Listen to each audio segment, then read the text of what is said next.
Grabe kapansin-pasin rin ni Mimay lalong gumaganda. Oo, kapansin-pansin po talaga ang angking ganda ng ating minamahal na Rina. Gandang hindi nakakasawang tingnan, hindi nakakaumay yung tipong pag tinititigan mo ay lalong gumaganda sa paningin natin. Kahit walang koloreti sa mukha ay talagang napakagandang bata ito. Sayang nga lang at nagkasakit kung hindi lang ito nagkasakit siguro malayo na ang narating sa batang ito. Nagtataka lang ako bakit sinasabi na binubuli ito noon.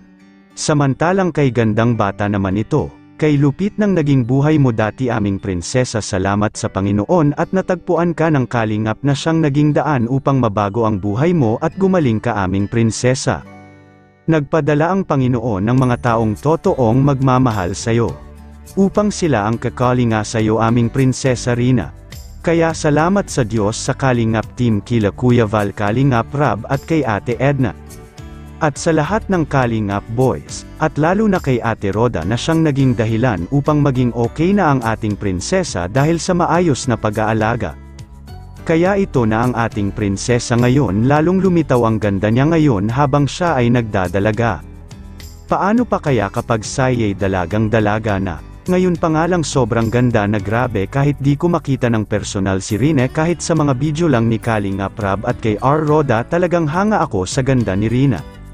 Noong una ko pa lang siyang nakita noong unang vlog ni Kalingap Rab sa kanya ay talagang humanga na ako sa angking ganda ni Rina. Kaya guys, ipagpatuloy lang natin ang hiling sa itaas na sana ay tuluyan ang gumaling ang ating minamahal na Rina Mimay. Always support po natin mga YouTube channels nila Kuya Val Kalingap Rab at Ate Edna Vlogs.